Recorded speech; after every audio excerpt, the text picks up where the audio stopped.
As Batalhas do Discípulo. Nossa nova série de mensagens agora no mês de outubro, dentro do ano do discipulado. E eu diria uma coisa, se é uma série, eu diria que é um reality show, viu? Porque a gente já começou com as batalhas acontecendo.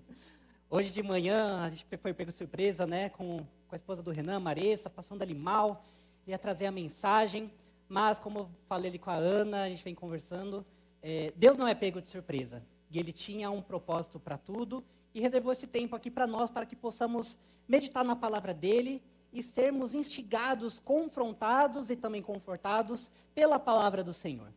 Eu queria te pedir que você pudesse abrir a sua Bíblia, acessar a sua Bíblia, lá na carta aos Efésios, capítulo 6, versículo 12. Carta de Paulo aos Efésios, capítulo 6, versículo 12. Vou pedir que ao longo da mensagem você mantenha aí sua Bíblia aberta, seu celular preparado aí nesse texto, nesse capítulo, que a gente vai voltar em alguns versículos aqui do capítulo 6. Carta de Paulo aos Efésios, capítulo 6, versículo 12. Quem encontrou, dá uma glória a Deus aí. Quem não encontrou, misericórdia. Tem gente que não encontrou, calma, que Deus é misericordioso, Ele vai esperar. Estão encontrando aí, estão quase, acho que achou. Então vamos ler, gente, carta de Paulo aos Efésios, capítulo 6, versículo 12, a palavra de Deus diz o seguinte: pois a nossa luta não é contra pessoas, mas contra os poderes e autoridades, contra os dominadores deste mundo de trevas, contra as forças espirituais do mal nas regiões celestiais. Louvado seja Deus, sua palavra. Quem aqui já viu um filme? Quando a gente começa a falar assim de filme, a gente entrega a nossa idade, né? Eu lembro quando o pessoal falava assim, eu vi os mais velhos, assim, para mim, os mais velhos, né? Você já viu Mazzaropi? Eu, vixi, negócio antigo. Só que agora, quando eu falo desse filme, eu já estou percebendo que eu estou ficando velho.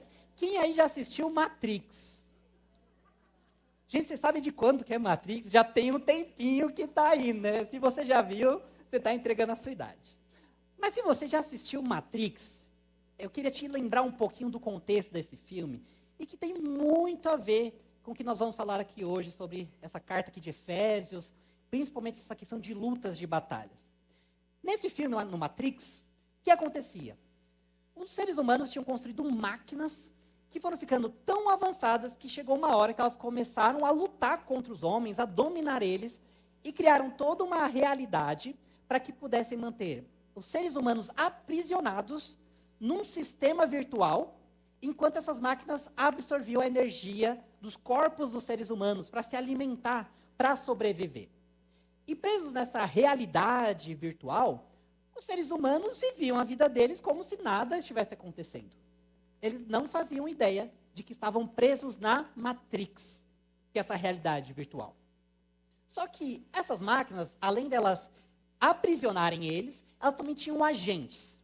Eram inteligências artificiais que, quando percebeu que tinha uma coisa dando errada ali na Matrix, elas pegavam algum dos usuários que estavam conectados, se transformavam naquele usuário, era um negócio meio demoníaco, meio possessão, assim, estranho, né? Mas virava o agente ali e começava a fazer o que precisava. E nesse filme, nós tínhamos as pessoas que percebiam que estavam nessa realidade, eram resgatadas, iam para o mundo real, e aí elas podiam voltar para a Matrix para poder fazer as missões delas, o que fosse preciso, e elas não eram mais infectadas. Elas não poderiam mais receber aqueles agentes. Mas se elas estivessem andando e os agentes os encontrassem, qualquer pessoa ao redor poderia se tornar um agente, e aí vira o tiroteio, aquelas perseguições, tudo poderia acontecer.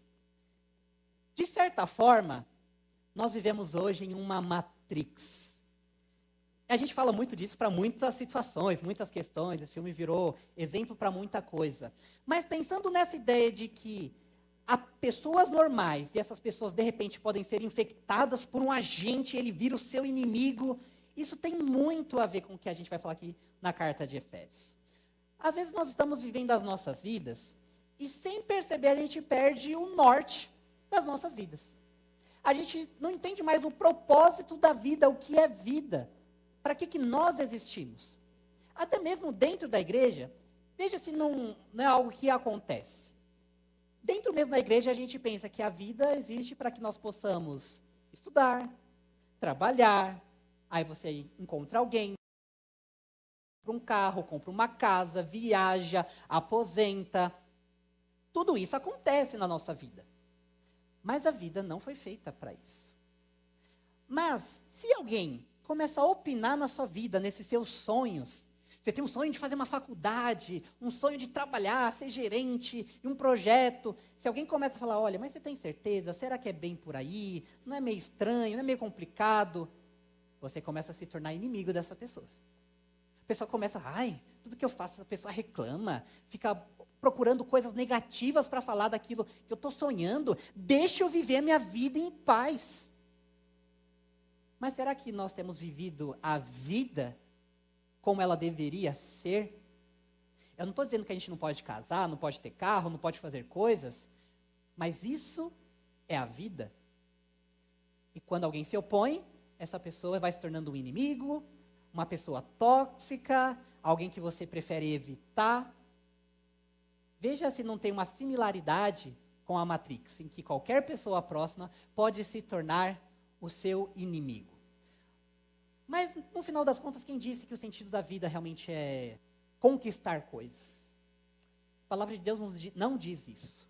Até mesmo família, que é uma coisa instituída por Deus, é algo, realmente um projeto divino, se você vive isso de forma errada, você pode também passar por maus bocados.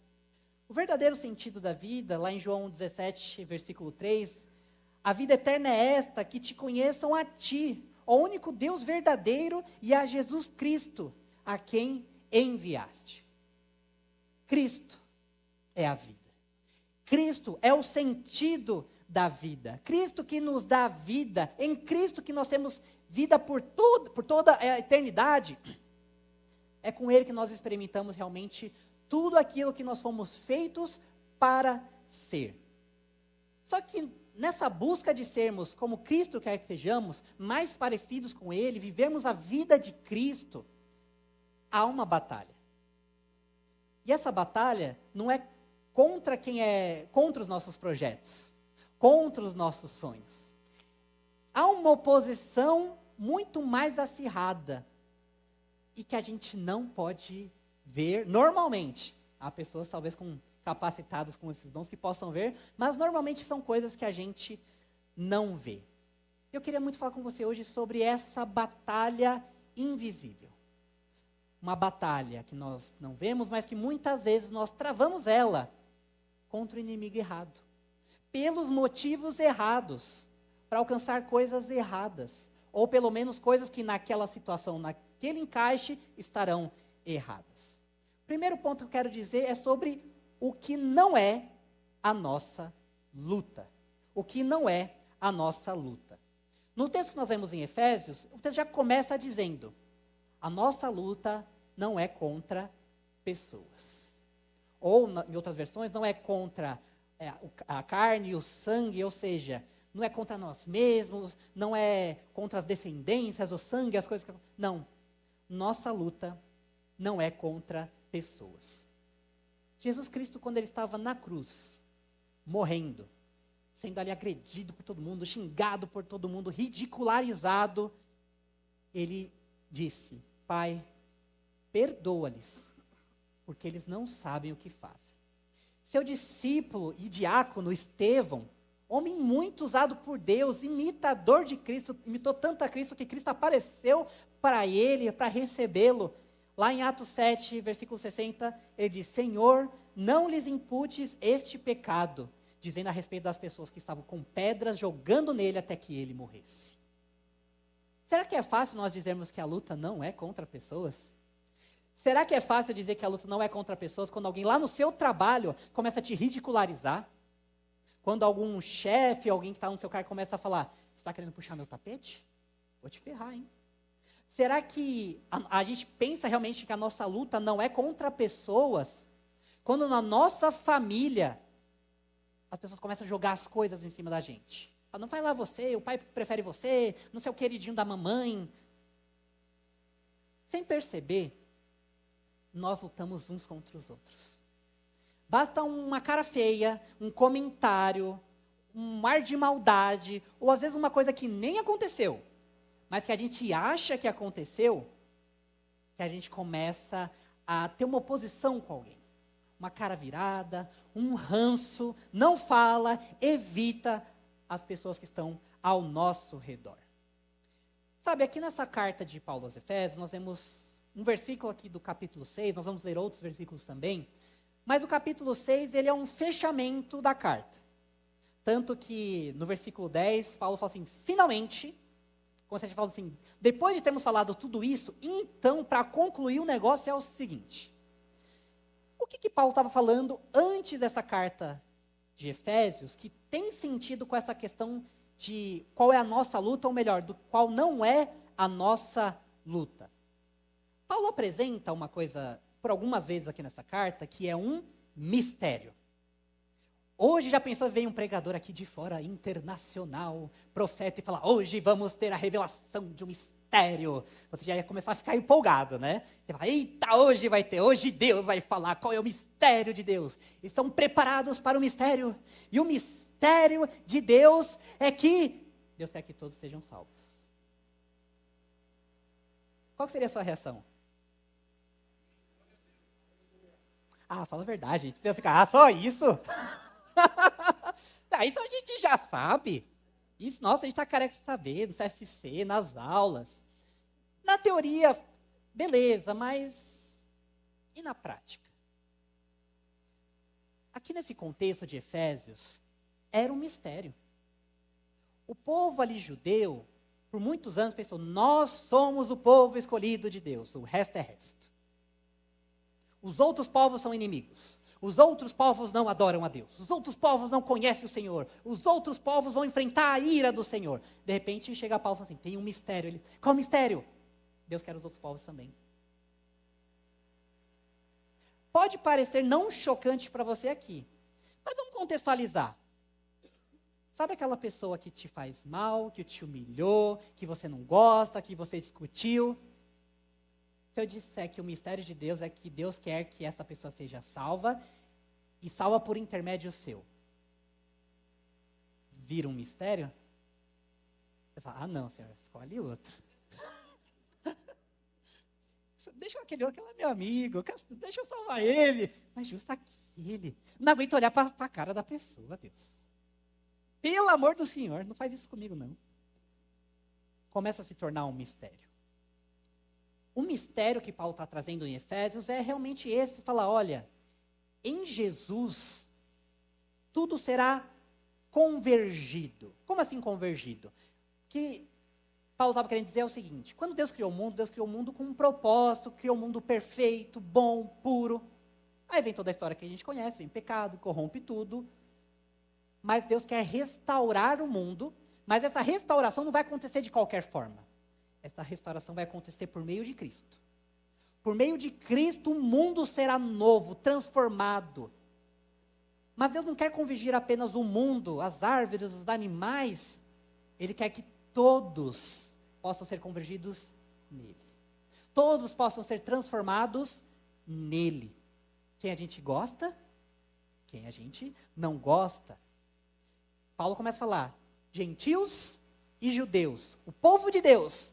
E o povo que até então parecia não ser de Deus, é de Deus também. Deus quer tornar todos eles um só. Para quem não gosta de matemática, a Bíblia pode ser boa ou ruim. Porque nessa conta aqui, 1 mais 1 mais 1 dá 1.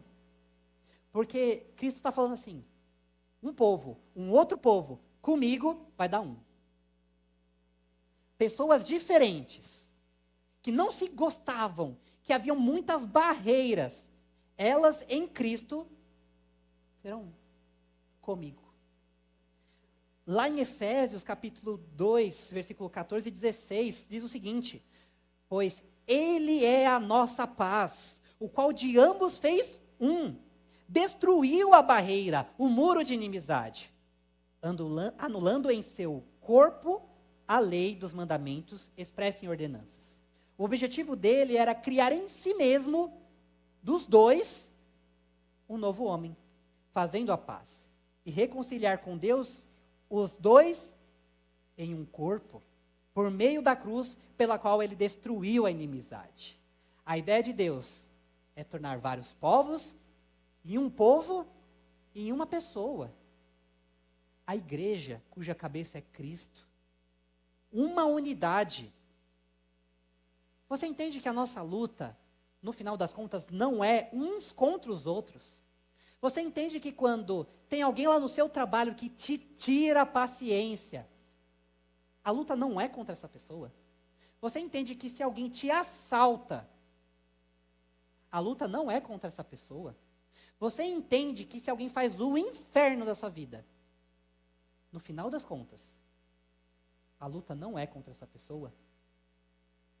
É claro que as pessoas elas têm as suas escolhas, mas muitas coisas que acontecem num plano invisível vão nos afetando, vão nos afetando, vão nos afetando. Quando nós percebemos, nós mesmos agimos de uma forma que nos tornamos inimigos de outras pessoas pelos nossos atos. Pessoas não gratas. Pessoas que todo mundo deixa de lado. Isso acontece, infelizmente, com todo mundo. Quando a gente se permite ouvir o que a gente não deve ouvir. A nossa luta não é um com o outro. O outro é alvo do amor de Cristo. O outro é alvo do que Deus quer operar. Deus não criou o mundo para salvar um povo e falar, o resto que morra. Deus criou um povo para naquele povo ele agir de uma forma tão exemplar para falar, outros povos, vejam que vocês podem ser comigo. Eu quero que vocês sejam assim. Eu quero ter relacionamento com vocês do jeito que eu tenho com eles. E aí o que acontece? Tem gente que prefere falar assim, então eu sou povo exclusivo de Deus, então você sai para lá, que você não é exclusivo de Deus. Não. Nós temos que usar essa nossa posição com Deus, para que outras pessoas possam alcançar essa mesma posição, esse mesmo relacionamento com Deus. Foi para isso que Ele nos criou. É esse o propósito que Ele tem nas nossas vidas. Mas se a nossa luta não é uns contra os outros, contra quem é a nossa luta? A nossa luta, então, é contra Efésios capítulo 6, versículo 12, vamos ler de novo. Pois a nossa luta não é contra pessoas, mas contra os poderes e autoridades, contra os dominadores deste mundo de trevas, contra as forças espirituais do mal nas regiões celestiais. Quem gosta de uma encrenca com o governo está falando, aí, ó, tá vendo? É contra as autoridades. Vamos lutar contra as autoridades. Não é esse tipo de autoridade. É contra todo um sistema, uma hierarquia demoníaca. Que a gente não vê. Alguns talvez até tenham esse dom, misericórdia para quem tem, ainda bem que eu não tenho, glória a Deus, aleluia. Mas é contra algo invisível para nós. É uma atmosfera presencial. Sempre quando o Flávio ora, ele fala assim, Senhor, aqui neste ambiente espiritual, no mundo espiritual, porque nós estamos vivendo em um mundo também espiritual. Com coisas que acontecem, que nos afetam, que nos atingem. Não entrando nos pormenores das hierarquias aqui, isso é coisa para o CFC, você vem e aprende com a gente, nosso Centro de Formação Cristã. Mas a ideia é que há todo um conjunto, um sistema feito para nos atrapalhar de sermos mais parecidos com Deus. Para nos atrapalhar de olharmos para uma pessoa perdida e termos amor, compaixão por ela. Olhar para alguém que nos faz mal, como foi com Jesus, como foi com Estevão, e falar, Pai, perdoa-lhes, se eles não sabem o que fazem, não impute sobre eles este pecado. Falando ainda um pouquinho sobre o Matrix, a ideia de que, assim, tinha as pessoas andando normalmente, quem não estava livre da Matrix, de repente vinha um agente e tomava conta daquele corpo. Os poderes demoníacos, eles agem praticamente dessa forma, mas até de uma forma ainda muito mais sutil. Sabe quando você está no seu trabalho, e aí de repente alguém começa a soltar uma coisinha ali sobre você, mas nada muito grave. Faz um comentário que você não gosta, aí você já começa a ficar marcando a pessoa. De repente, numa reunião, ela rebate uma coisa que você falou. Ou na escola, também, você faz uma piada, a pessoa já não acha graça, fala, ai, que coisa besta. Você começa a ficar assim. Daqui a pouco chega alguém e fala assim, nossa, aquela pessoa é estranha, né? Aí você, eu também reparei. Daqui a pouco chega outro e comenta algo.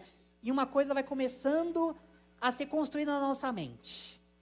Quando você percebe, aquela pessoa, nossa, é totalmente horrível. Você tem N motivos para falar que ela não presta. Em Efésios, nos versículos 11, 13, olha só o que diz. Vistam toda a armadura de Deus para poderem ficar firmes contra as ciladas do diabo. E no versículo 13, por isso, vistam toda a armadura de Deus para que possam resistir no dia mau e permanecer inabaláveis. Há duas coisas as quais nós estamos ali um pouco à mercê, que podem afetar as nossas vidas. As ciladas do diabo e o dia mau. O que são cada uma dessas coisas? As ciladas do diabo e o dia mau. As ciladas do diabo são situações que vão sendo construídas, colocadas como uma ratoeira. Você faz um caminho ali, que a gente vai andando achando que está tudo bem, e quando a gente vai ver, nós somos pegos nela. Por exemplo, um dia acontece alguma coisa, você passa mal, não está bem, e você não vem aqui para a nossa celebração. Só que naquela semana, ninguém te chama. Ninguém fala, meu irmão, você não veio no domingo, está tudo bem? Parece que nada aconteceu. No outro domingo você vem, e de repente parece que é até pior. Porque no dia que você não veio, não lembraram de mim, tal, sei lá, não me viram, né? Mas no outro domingo você está aqui, e ninguém te cumprimenta direito, é só aquele, oi, tudo bem, tudo. Nossa, então eu não faço falta quando eu não venho, quando eu estou também não faz diferença. Nossa, isso é ser igreja? Nossa, é isso viver um corpo? Ninguém lembrar de mim? E aquilo começa a ser alimentado. Ou de repente você, na igreja, no seu trabalho, no colégio, na faculdade, você dá uma opinião, gente, e se nós fizéssemos isso, aí todo mundo, não, isso aí não nada a ver, é uma besteira. Aí chega uma outra pessoa e fala assim, gente, se nós fizéssemos tal coisa, fala a mesma coisa que você falou. E aí todo mundo, nossa, que ideia boa, vamos fazer isso. Assim, quando eu falo, não presta, mas quando aquela pessoa fala, aí vale a pena ouvir, né? E você começa a alimentar aquilo dentro de você. Hoje eu estou para falar de filme, não sei se você já viu um filme muito bom, chamado Oficina do Diabo, baseado no livro Cartas de um Diabo a Seu Aprendiz. Nesse livro ou no filme, a gente pode ver como o diabo ele vai lançando insinuações bem pequenininhas nos nossos ouvidos, sugestões, falas parecem soltas, e que quando a gente vai ver, algo vai sendo construído, e de repente, pronto, a gente já está pecando, já está fazendo algo errado. E isso não é novo, não. Isso está desde a criação. Gênesis capítulo 3, versículo 1. Ora, a serpente era o mais astuto de todos os animais selvagens que o Senhor Deus tinha feito. E ela perguntou à mulher, foi isso mesmo que Deus disse? Não comam de nenhum fruto das árvores do jardim? A serpente falou alguma coisa errada aqui? Ela fez uma pergunta. Se fosse tornada em afirmação, estaria errado.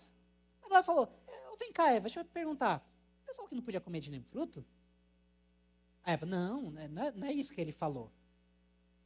Veja como sutilmente a serpente vai, solta uma coisa aqui, uma coisa ali. E a Eva vai raciocinando. A Eva não percebeu que ela foi sendo induzida ao erro. A serpente não foi lá e falou assim, come desse fruto, você vai comer agora. Mas eu tenho para mim que se a serpente não tivesse falado nada, eu acho que a gente não estava aqui hoje, a gente estava tudo no Éden. Porque ia ter uma árvore com tantas árvores. Deus falou para não comer daquela, mas eles estão lá preocupados em comer as que eles têm. Mas no dia que fala assim, não pode. Vocês já viram aqueles muros nas calçadas, assim, um muro vazio, sem nada, não tem nada lá no muro. Alguém vai e escreve, não jogue lixo. No dia seguinte aparece um sofá ali. É só você falar, não pode. Você instiga a curiosidade. E as coisas vão acontecendo por si só. Um outro filme, falei que a gente vai falar de filme. Já viram aquele filme do Leonardo DiCaprio, A Origem? Ou Inception, o nome em inglês, né? Nesse filme, basicamente um filme bem psicológico, né? Alguns homens conseguem entrar nos sonhos de outras pessoas. Tudo não é nada místico, é um processo meio que, digamos assim, psicológico. Para eles poderem entender a mente da pessoa, pegar informações, esse tipo de coisa. No começo do filme, um dos atores diz uma frase muito interessante. Qual o parasita mais resistente? Uma bactéria? Um vírus? Um verme intestinal? Uma ideia. Ela é resistente, altamente contagiosa. Pense o seguinte, quando alguém tenta enfiar uma ideia na sua cabeça à força, você aceita? Quem que quando era criança o pai falou, você vai na igreja hoje? Você obedece que é filho, tem que ir e tal, mas eu lembro de um filho que está numa dessa assim, foi obrigado, estava na igreja, mas estava assim, eu estou aqui, mas eu não estou aqui. Eu estou aqui, mas eu não estou aqui. Tipo, o corpo está aqui, mas minha mente está em outro lugar. Mas e se alguém despretensiosamente joga uma informação no ar? E aquilo começa a fazer sentido. A sua mente faz todo o trabalho sozinho. Você, de repente, pega aquela coisa, você começa a pensar. Você cria uma tese na sua cabeça. Será que é?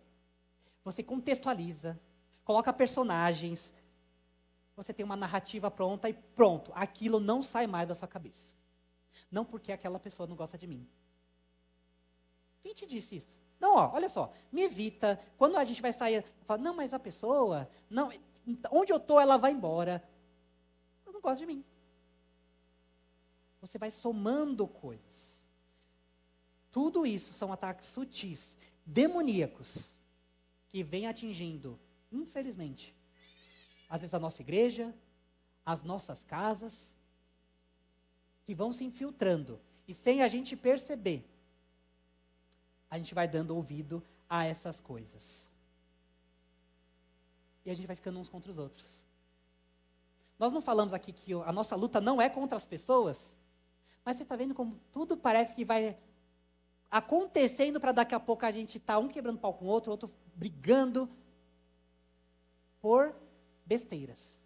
Por coisas que muitas vezes nem aconteceram, ou que se aconteceram, chegar e pedir um perdão não resolve? Conversar, ter um pouco de paciência. Sabe, por que o inimigo faz isso com a gente? Nós cremos pela palavra de Deus que uma vez que nós somos salvos por Deus, nós não perdemos essa salvação. Uma vez salvo, sempre salvo. Então, quando nós já estamos salvos, o inimigo não quer mais tentar tirar essa salvação. Mas ele quer tentar impedir a gente de manifestá-la. Porque quando nós somos, pensa o seguinte, você está salvo. Pensa nos seus primeiros dias de crente batizado, você está lá todo vapor, pregando para poste na rua, para cachorro, você quer falar de Deus. Você está agindo. Mas de repente você começa a ficar desmotivado, você briga com alguém. Daqui a pouco, você está numa situação que você fala assim, alguém chega para você e fala assim, vai ter o culto lá, vamos lá. Deixa o povo fazer lá. Tem muita gente na igreja que pode fazer. Não, tem a campanha de contribuição. Não, a igreja tem muita gente que pode doar. Não, mas é para ajudar aquele irmãozinho que está complicado. Logo aquele irmão que não faz nada. Você começa a entrar nessa onde você vai construindo coisas, resumindo. Beleza, você não vai perder a salvação. Está salvo. Mas de que forma você é usado por Deus para que a salvação dele alcance outras pessoas?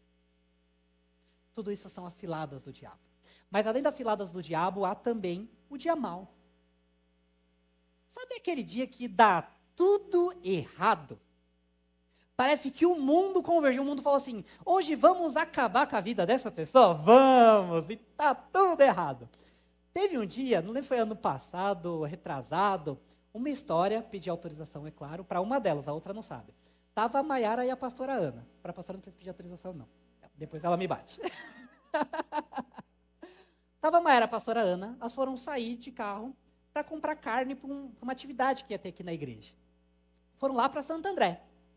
Chegou em Santo André, comprou a carne lá, tudo mais, tal, beleza. É que a promoção estava boa, valia a pena, gente. Estavam lá em Santo André, começaram a voltar. Daqui a pouco o carro, Maiara dirigindo, daqui a pouco o carro... E para. Aí a Mara tenta ligar o carro e o carro se nega a ligar. Ela tentou ligar o carro e falou, não. O carro fazia assim. E ainda tirou um sarro dela. Foi tentar de novo ali. O carro parou. Beleza, vamos chamar o guincho, tal. Chamou o guincho, pegou, tal. O guincho tá indo no meio ali do rodoanel. O guincho dá problema. Aí teve que esperar o guincho indo lá, dando problema. E ela, amor, hoje a gente tem PG, a gente tem coisa, tem que fazer, resolver. Vou precisar da sua ajuda. E eu trabalhando lá perto da Paulista. Tento sair, pego um trânsito horrível, combino com meu pai. Pai, tem como a gente usar seu carro hoje? Vixe, filho, hoje não vai poder, que eu vou fazer tal coisa. Então, tem como o senhor me deixar? Aí a Mara, não, pede para alugar um carro. Vai lá em algum lugar para alugar o carro. Mas onde aluga? Ah, no aeroporto. Vamos lá no aeroporto. Chega lá, cartão começa a dar negado. Negado. Mas eu paguei a fatura, tá tudo certo, bloqueado. Não vai, tenta um, tenta outro, não dá certo, não dá certo, não dá certo. Chega uma hora que eu parei assim, peraí. Por que raio que eu estou tentando alugar um carro? Por que a gente está nessa angústia, nessa correria? Amor, vai ficar seu pai, você está conseguindo ir para lá com guincho. As coisas vão acontecer, vai dar tudo certo. Gente, deu tudo certo. Naquela agonia das coisas darem errado, sabe quando você não tem tempo de pensar? É um assalto emocional. É um negócio, não há tempo para explicações, só entre no carro e vamos. E você vai e não consegue parar e entender o que está acontecendo. O dia mau é um dia que você se esgota, emocionalmente vulnerável. Naquele dia a Maria já estava estressada. Ela, não anda, Bill, que tem. Ela chama de Bill, tá, gente? Anda, Bill, faz isso, bora, Bill, bora, Bill. E eu nada, não conseguindo fazer e tal. E mais amor, tem que ter paciência. Por que a gente está brigando? Por que a gente está estressado? O dia mau é aquele dia que se você não percebe, não toma conta dos seus sentimentos, as coisas vão acontecendo, você briga com quem não é seu inimigo. Você percebe como as ciladas do diabo, como o dia mau, pegam a gente quase que todo dia? Tá lá, cai quem quer. Infelizmente, há muitos salvos caindo nas ciladas do diabo. Há muitos salvos que no dia mau não estão preparados. Já estão tão esgotados que quando a coisa acontece, vem na emoção, vai no embalo junto. É a bola de neve. E dá tudo errado e vai ainda sendo pior. Isso pode acontecer com seu esposo, com a sua filha, com seu pai, com a sua mãe, seu melhor amigo, com você. Comigo. Mas como que a gente entendeu, beleza, meu inimigo não são as pessoas. Quem está aí do meu lado não é meu inimigo. Falei para a pessoa que está do seu lado, você não é meu inimigo. E eu não sou seu inimigo também não.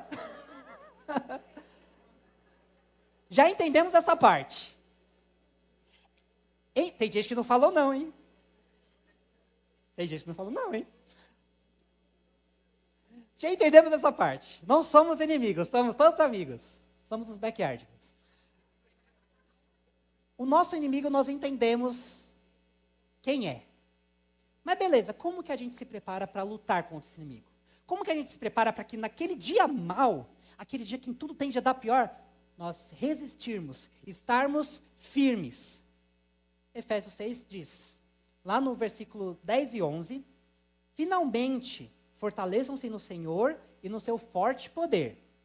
Vistam toda a armadura de Deus para poderem ficar firmes contra as ciladas do diabo. E no 13 ao 17, por isso, vistam toda a armadura de Deus, para que possam resistir no dia mau e permanecer inabaláveis, depois de terem feito tudo isso.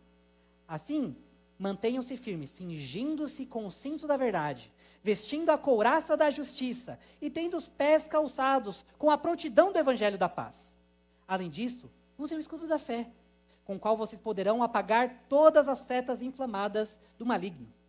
Usem o capacete da salvação e a espada do Espírito, que é a palavra de Deus. Paulo apresenta aqui para a gente um arsenal.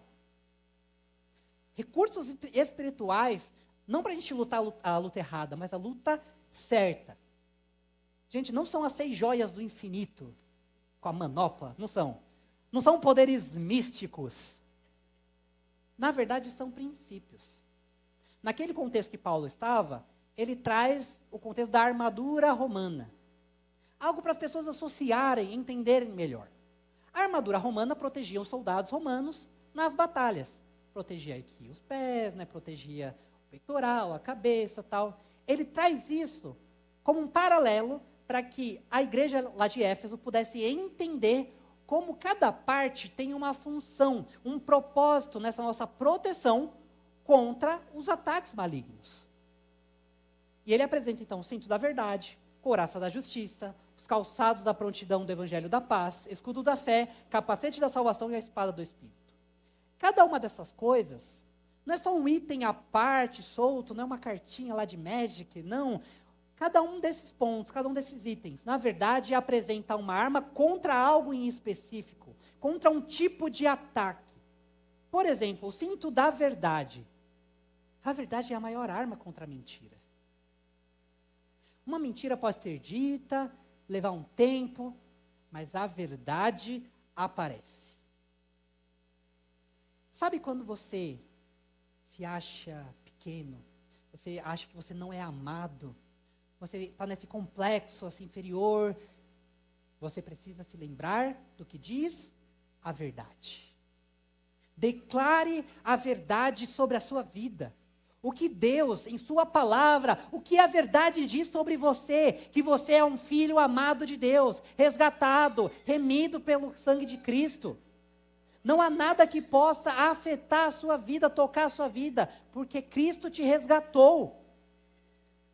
Você precisa lembrar dessa verdade. Ai, mas eu não sei. Esta verdade, ela tem poder sobre todo aquele que crê no nome de Jesus. Você precisa lembrar disso, se apoderar disso, repetir isso. Declare as verdades de Deus na sua vida. Quando alguém disser, você não é capaz, diga, não é o que o meu pai me diz.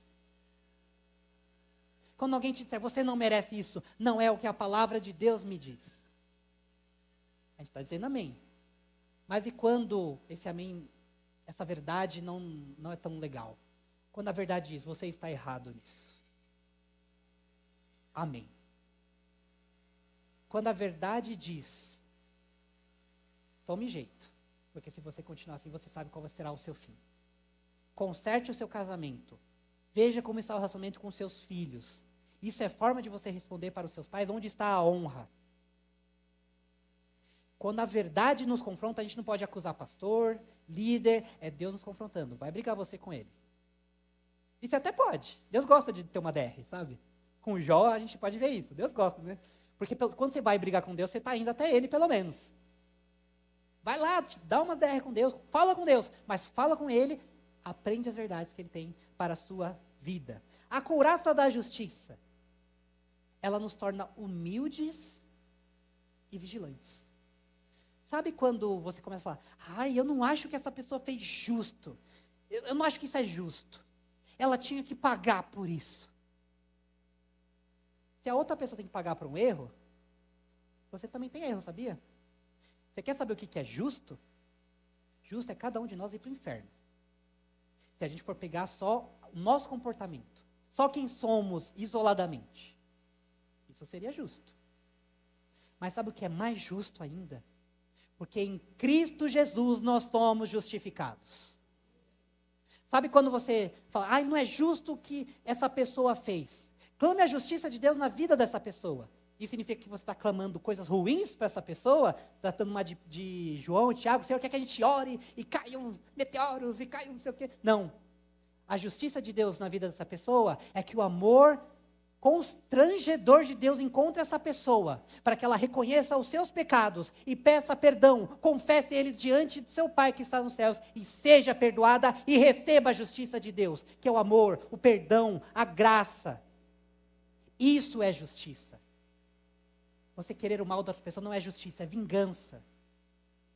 E a vingança não cabe a nós. E isso nos torna mais vigilantes da gente entender. Também sou pecador. Eu que não vacile para ver se a justiça de Deus não vem sobre a minha vida. Precisamos nos cingir com a justiça, com os calçados da prontidão do evangelho da paz. Esse é um anti-inflamatório. Sabe anti-inflamatório? Sabe quando seu coração está inflamado? Sabe aquele dia que você vai para um lugar e fala assim, hoje aquela pessoa vai ver quem eu sou. Vou falar umas verdades na cara. Você está indo não para a paz. Você está indo para arrumar encrenca. Cinja os seus pés com o evangelho da paz. Leve a paz. Sabe quando Jesus fala assim, deu a outra face. Não revide. Busque a paz, faça o possível para viver em paz com todos. O escudo da fé é a nossa perseverança, é a nossa esperança, porque tem o dia mau. E, gente, no dia mau, como que é difícil acreditar que as coisas vão dar certo. No dia mau, como é difícil pensar que a doença vai passar, de que o marido vai mudar, de que o trânsito vai parar. Isso eu acho que não vai parar não, mas tudo bem. Mas como é difícil. O escudo da fé nos faz perseverarmos, lutarmos. E não uma luta, tipo, eu estou lutando que não tem outra opção. Não, eu estou lutando. Porque eu confio no meu general, Cristo. Eu tenho fé, eu tenho esperança nele. E de que no final, ele voltará em poder e glória. E ele vencerá. Talvez não as batalhas que a gente está pensando, mas ele vencerá aquela batalha que só ele pode vencer. Precisamos ter a nossa esperança com esse nosso escudo da fé. O capacete da salvação é a nossa segurança, coragem e ousadia. Sabe quando você não tem certeza da sua salvação? Quando qualquer coisa que você faz, você pecou, você caiu. Ai Deus, será que ainda vou ser salvo? Será que eu tenho poder? Eu posso ser usado por ti? Você recua. Você começa a falar, não, eu acho que eu não sou a pessoa certa. Não, Deus não pode me usar. Quando você dá um passo para trás, há pessoas que estavam logo à frente para você alcançar. Mas você está achando que é por você. Não é por você. A salvação que você tem não é dom nosso. Não é alguma coisa que a gente faz, é presente de Deus para nós. É graça dele. Ele decidiu nos salvar. Nós temos uma participação que é a nossa resposta nisso, mas é o que ele fez, é a obra dele nas nossas vidas. Então assuma a obra que Deus fez na sua vida. Ele te salvou, ele te resgatou. Você não precisa ter medo, você pode avançar. Confie não em você, mas confie nele. Ele te encoraja, ele te motiva, ele te capacita, ele te empodera. É no poder do Santo Espírito que você vai vencer as batalhas. É no poder do Espírito que você vai derrotar as hostes malignas. Não porque você está enfrentando, mas porque é o Senhor Jesus Cristo que está à frente dessa batalha. Tenha coragem. Tenha ousadia. Se você é salvo, você não tem nada a perder. E você vai à frente. O que pode te acontecer? Morrer? Morrer é lucro. Tudo bem que na prática é difícil. Mas no final vai dar certo. E a espada do Espírito? É o nosso ataque, é o vamos para cima. É uma bomba nas nossas mãos para a gente poder enfrentar as hostes malignas. A palavra é a espada mais afiada do que uma espada de 2 gumes. Ela penetra a ponto de dividir alma e espírito, juntas e medulas, e é apta para julgar os pensamentos e as intenções do coração. Contra a palavra de Deus não há argumento. As pessoas podem tentar argumentar, mas esses argumentos caem, porque eles são levados cativos, todo pensamento levado cativo, mediante a palavra de Deus. A palavra de Deus é o que o próprio Deus, é a essência de Deus, o que Ele ordena, o que Ele decreta, o que nós podemos confiar, porque o nosso Deus, Ele não é homem para mentir, para mudar. Nós podemos confiar na palavra dEle. E essa espada poderosa, ela vale para vencermos as batalhas, e ela vale para nossas vidas. Por isso a espada de 2 gumes. Nós precisamos saber manejá-las. Lá em 1 Samuel capítulo 17, versículo 43, Golias dá uma zombada com Davi. E ele diz: tá achando que eu sou um cachorro? Você está vindo contra mim com uns pedaços de pau? Contextualizando aqui, é o versículo, tá, gente? Mas ele fala bem isso. Sou um cão para que você venha contra mim com pedaços de pau? Sabe por que nós temos perdido muitas batalhas? Porque nós estamos indo por uma vida errada, com objetivos errados, contra o inimigo errado e com as armas erradas. Você está lutando a sua vida achando que seu inimigo é a pessoa do trabalho, em casa é o seu pai, é a sua mãe, é alguém ali que você não suporta, inimigo errado. Você não vai vencer. O pior é se você achar que venceu. Quem venceu nisso foi o inimigo. Às vezes você pensa que a vida é ganhar coisas e tal, tudo isso pode fazer parte, é legal, mas a vida eterna é Cristo, as coisas vão ficar. Você pode usufruir delas aqui, mas elas vão ficar.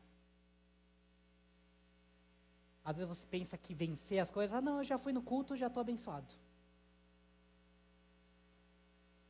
É um balde furado. Você se enche, mas se esvazia. Você precisa permanecer na palavra de Deus, você precisa se debruçar nela, você precisa vestir essa armadura todos os dias, fazer a manutenção dela. Quando se ia para a batalha, se os soldados eles não olhassem como estavam as suas armaduras, não trocassem peças, não tirassem as flechas que pegaram numa parte ou outra, na próxima batalha, o ponto que às vezes foi penetrado, poderia ser o ponto que o levaria à morte. Às vezes a gente está indo para as nossas batalhas com gravetos. E o inimigo está deitando e rolando nas nossas vidas. Você percebe que todos esses itens espirituais, esses recursos espirituais, no final das contas promovem a união da igreja, um coração quebrantado, sensível, disposto a olhar para o outro e entender, o outro não é o meu inimigo. O outro ele pode estar sendo vulnerável diante do inimigo, então eu preciso entregar a vida dele em oração. Eu preciso ajudar a fortalecê-lo. Eu preciso estar com ele. E de inimigo, ele se torna aliado. A vida é Cristo. O objetivo é glorificá-lo e alcançar mais pessoas. O inimigo são os demônios e tudo o que eles fazem para nos tirar do foco do nosso objetivo. E as armas? A arma, na verdade, é só a palavra de Deus. É a única arma de fato nessa armadura. O resto é para proteção. Mas nós temos toda uma armadura. Mas ainda há uma última arma, citada aqui em Efésios. No versículo 18 do capítulo 6. Orem no Espírito, em todas as ocasiões, com toda oração e súplica. Tendo isso em mente, estejam atentos e perseverem na oração por todos os santos. Nós não podemos esquecer de, além de tudo o que nós ouvimos até aqui, de apresentar tudo diante de Deus em oração. E uma oração não é uma oração egoísta. Senhor, me abençoa, Senhor, faz isso por mim, Senhor, eu quero isso, Senhor, aí vê mais isso e mais aquilo. Oração por todos. Ele falou que estava nas batalhas. Ore pela recuperação da Marissa. Zinho também não estava bem ontem, ore pelo Zinho. Orem pelo nosso lugar de oração. Tantas pessoas citadas. Você para no momento de oração, que tem um lugar de oração, passando vários nomes aqui, você já parou para orar pelos nomes que estão aqui? Ou você só lembra dos seus pedidos, dos seus problemas, das suas situações? Quando nós nos unimos, nós somos um exército nas mãos de Cristo, podendo ser usado por Cristo. Ou será que você tem lutado a batalha errada e por isso que você se sente tão sozinho? Por isso que você acha que tudo vai dar errado? Por isso que você acha que as coisas não estão dando certo? Eu queria te convidar essa noite, você parar e pensar. Como você tem enfrentado as suas batalhas? Como você tem vivido a sua vida? Para quê? Qual que é o objetivo da sua vida? Como que você tem passado por tudo isso? Quais são as armas que você está usando? Mas eu creio que você está passando por batalhas. Todo mundo tem as suas. E se você está passando por batalhas, quero orar por você. quero apresentar o seu nome diante de Deus. Mas eu quero que você também apresente o seu nome diante de Deus. Quero que você também entregue a sua vida. Baixe a sua cabeça nesse momento e, se você percebeu que você está enfrentando a luta errada, seu coração está angustiado com alguma pessoa, em nome de Jesus, lembre que essa pessoa não é sua inimiga. Ela pode ter te ferido, sim. Assim como talvez você a tenha ferido. Ou ela, ou a outras pessoas. Mas saiba que ela pode estar sendo usada por um inimigo. Então clame pela sua vida. Clame pela vida dessa pessoa. Lembre-se que no nome de Jesus, na autoridade de Jesus, todos os espíritos se submetem.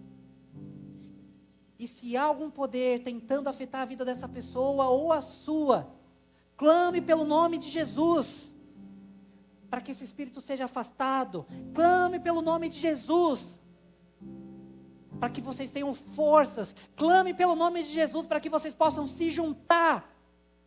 Vocês possam se tornar aliados nessa batalha. Se nessa batalha você também não está entendendo contra quem, lembre-se que o inimigo ele vai tentar te ludibriar. Lembre que o inimigo ele vai tentar fazer uma confusão na sua mente. Ele vai trazer coisas. Mas nesse momento, use a armadura de Deus. Use a verdade. Declare a verdade. Não deixe ele te enganar. Não deixe a serpente astuta te levar para caminhos que você não deve ir. Não deixe ela construir pensamentos que não são seus. Mas declare a palavra de Deus na sua vida, sobre a sua família, sobre o seu trabalho, sobre os seus amigos. E sob o poder da palavra de Deus, todo principado, toda potestade cairá em nome de Jesus. Mas busque se encher do Santo Espírito, busque se revestir de toda a armadura de Deus. E permaneça firme. Continue apresentando a sua oração. Continue suplicando, mas não ore apenas por você. Deve estar vindo na sua mente o nome de alguém que está passando por problemas, está passando por dores, está passando por lutas. Ou talvez da pessoa que você achou que era seu inimigo, sua inimiga. Ore por essa vida. Clame por ela, para que o amor de Jesus seja tão constrangedor, a ponto que você possa fazer a mesma oração que Jesus fez, que Estevão fez. Pai, perdoa, ela não sabe o que faz. Pai, não jogue o peso desse pecado sobre a vida dessa pessoa. Senhor, resgata a vida dessa pessoa. E Senhor, se for a sua vontade, eis-me aqui para poder alcançar essa pessoa. Vamos orar? Senhor nosso Deus, nosso Pai, Senhor, nós estamos aqui entendendo um pouco mais sobre o que são essas batalhas que nós, como teus discípulos, enfrentamos, Pai. E hoje nós aprendemos um pouco mais sobre essa batalha invisível. Essa batalha que o Senhor travou e que o Senhor venceu, porque o Senhor venceu a morte. Mas uma batalha que ainda será vencida por completa na tua volta, Jesus. E Senhor, como nós esperamos a tua volta, quando o Senhor colocará tudo debaixo dos seus pés, quando o Senhor fará nova todas as coisas, seja este mundo material, mas também as nossas vidas, seja judeu, seja gentil, seja os nossos amigos, seja os que nós achamos inimigos, quem a gente gosta, quem a gente não gosta, mas todos nós, em Ti, Jesus, seremos um. E como nós ansiamos por esse dia. Mas até esse dia chegar, nós queremos Te pedir, toca os nossos corações, nos reveste da Tua armadura, para que não sejamos enganados, que não venhamos a lutar a batalha errada, pelos motivos errados, mas possamos realmente entender o nosso propósito, que é Te glorificar, e sermos usados para poder alcançar outras vidas, Pai. Ó Senhor, nós Te pedimos, quebranta o nosso coração, para que de inimigos nos tornemos aliados, mas que toda potestade, principado, tudo isso que vem tentando nos distrair, caia por terra em nome de Jesus e não tenha poder sobre as nossas vidas. Jesus, declaramos a tua autoridade sobre as nossas vidas, o teu poder. Nós somos remidos pelo teu sangue, e é no teu sangue que nós confiamos, não em nós, porque somos pecadores, mas por sermos pecadores que precisamos de ti. Ó Senhor, não nos desampare. Nós estamos aqui, mas confiando em ti, tendo esperança em ti, esperando o dia em que o Senhor restaurará todas as coisas, mas sabemos que até lá, o Senhor caminhará conosco, o Senhor nos transformará, nos santificará, e o Senhor nos dá o prazer de inimigos nos tornarmos amigos, assim como o Senhor fez conosco, que nos tornamos seus amigos, Pai. E nos dá força para enfrentarmos as nossas guerras, as nossas batalhas, as nossas lutas e dificuldades. Que os seus olhos não estejam longe de nós. Nós te clamamos, mas nós confiamos no teu nome, porque somente pelo teu nome nós podemos vencer essas batalhas. Obrigado, Pai, pelo teu amor por nós.